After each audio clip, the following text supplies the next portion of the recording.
Vamos lá, pessoal, uma dica rápida para vocês que querem aprender como fazer uma petição inicial, principalmente você que vai fazer o exame da OAB.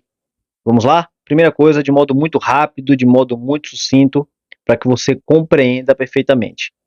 Entenda que a petição inicial, ela tem três partes muito bem definidas: preâmbulo, corpo da petição e fechamento, tá?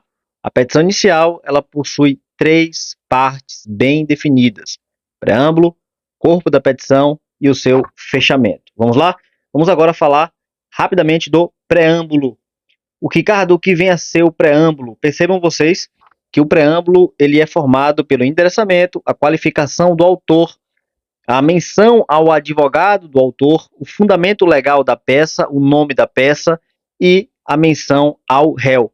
Vamos compreender isso um pouquinho melhor. Percebam que há seis partes, seis elementos importantes no preâmbulo. Vamos compreender isso melhor. Vejam que vocês vão encontrar aqui no artigo 319, inciso 1, inciso 2, esses requisitos, tá? A petição inicial indicará, inciso 1, o juízo a que é dirigida. Aí depois vem nome, prenomes, estado civil e etc. Então não tem como você esquecer, Ricardo, eu devo colocar o nome, prenome, união estável, profissão, endereço eletrônico, eu não vou me lembrar disso na hora da prova. Vai sim, porque você tem acesso ao seu código, é só abrir o artigo 319, que ele já diz para você quais são os dados que não podem faltar: endereço eletrônico, domicílio, residência do autor, do réu e assim por diante, tá? Inciso 1, inciso 2 do artigo 319. Percebam se não é exatamente isso que consta aqui nessa tela: endereçamento, qualificação do autor, advogado do autor, fundamento legal da peça, nome da peça e réu. Tá, Ricardo, mas como que fica isso na prática? Como é que funciona isso? Tá, vamos lá. Vejam que eu coloco aqui o endereçamento, conforme lá o inciso 1 do artigo 319. Depois eu venho e coloco o autor, a qualificação completa do autor. Eu faço menção ao seu advogado, porque o autor não tem capacidade postulatória, ele precisa de um advogado. Então, por ser o advogado, procuração anexa, com endereço profissional tal, vem respeitosamente a presença de Vossa Excelência com fulcro nos artigos tais. Percebam que esses artigos aqui estão se referindo ao fundamento legal da peça. Não são os artigos que você irá utilizar lá no tópico do direito. Lá no tópico do direito é outra coisa. Aqui é o fundamento legal da peça. Cada peça tem um artigo específico ou artigos específicos que fundamentam a sua proposição, tá? Depois você coloca o nome da peça em face, aí você coloca a qualificação completa do réu. Então, nessa estrutura que eu coloco aqui para vocês, percebam que é exatamente isso daqui que eu coloco no slide anterior: endereçamento, qualificação, advogado do autor, fundamento legal da peça, nome da peça e a questão do réu. Estou sendo aqui bem rápido, porque é uma dica bem rápida aqui para vocês. Então vamos seguir. Vamos lá. A segunda parte da peça é o corpo da peça. O corpo da peça, a parte número 2.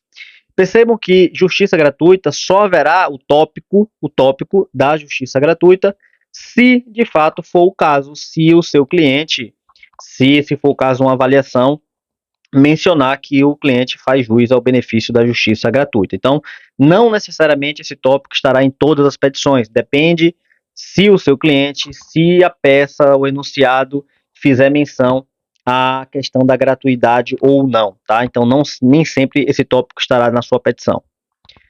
Tempestividade também, nem sempre esse tópico estará na petição.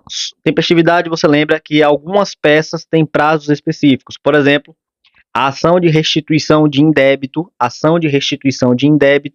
ela tem um prazo de 5 anos a contar da data da extinção do crédito tributário. Ela tem um prazo de 5 anos para ser proposta, prazo máximo. Então você tem que colocar aqui.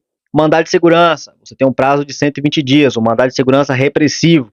Então você tem que colocar aqui o tópico da tempestividade, mostrando ao juiz ou ao examinador que você está propondo essa peça, essa ação, dentro do prazo específico. Então nem toda ação vai ter esse tópico da tempestividade, apenas se a demanda assim exigir.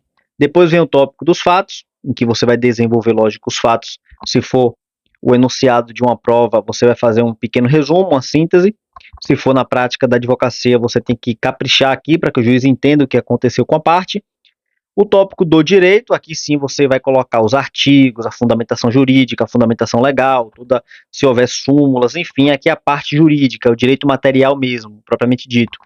A tutela, seja ela de evidência, seja ela de urgência, e depende do caso, você tem que verificar se no caso há uma necessidade de colocar esse tópico ou não, aí depende de cada peça, por exemplo, em direito tributário, eu sempre peço que coloque para o exame da OAB o tópico da tutela na ação anulatória, uma tutela para pedir a suspensão da exigibilidade do crédito tributário, suspensão da exigibilidade do crédito tributário. Mas nem sempre as peças terão esse tópico da tutela, então você tem que verificar. E os pedidos que aí sim você encerra a peça, né, pelo menos a parte do corpo 2 da petição, em que você vai, de acordo com cada caso, você vai colocar os pedidos específicos. Então percebam que justiça gratuita vai depender da situação do seu cliente ou do enunciado da peça. Tempestividade também vai depender que tipo de peça que você vai fazer. Algumas peças têm o tópico da tempestividade, outras não. Eu citei aqui o exemplo da restituição de débito, do mandado de segurança, repressivo. Tópico dos fatos para o exame da OAB, bem sucinto, bem resumido, não perder muito tempo com isso. Para a prática da advocacia, não. Aí sim você vai ter que desenvolver um pouco com maior rigor de detalhes.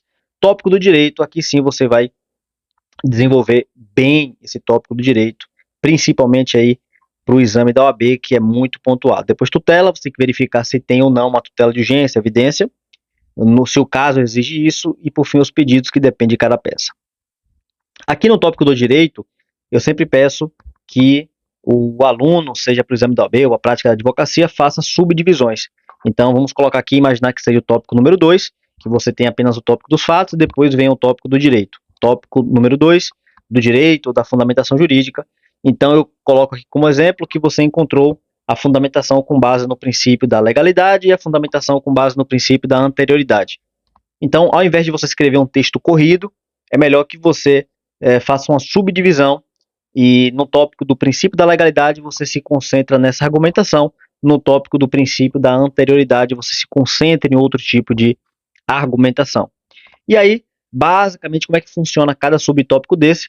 Você traz um contexto, traz a fundamentação legal, jurídica e depois uma conclusão em cada subtópico desse, tá? Lembrando que aqui são dicas rápidas, pontuais, não é? Isso num curso para a segunda fase da OAB, tudo isso é visto de modo muito detalhado, de modo muito calmo, com treinamentos, exercícios, repetições, mas aqui não, aqui é rapidamente uma breve apresentação para você ter uma ideia geral de como que funciona, tá? Então abra o tópico, subtópicos, porque se você estiver fazendo o exame da OAB, isso vai facilitar a vida do examinador, o que é bom para você.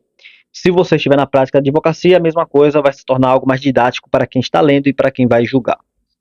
Então, você encerra a sua petição, aqui veja que é a parte número 3, você encerra a sua petição, termos em que pede deferimento, coloca o valor da causa, local e data, advogado OAB UF. Se for o exame da OAB, cuidado para não se identificar nesse quesito, senão sua prova pode vir a ser zerada. Então, voltando aqui, percebam lá no início, vamos voltar um pouquinho, lá no início, que a sua petição, de fato, ela tem 3 partes, que é o preâmbulo, o corpo da petição e o fechamento. Caso você queira aprender comigo, de fato, como fazer essa petição, entra em contato, pode ser por meio do meu Instagram, @maltajur.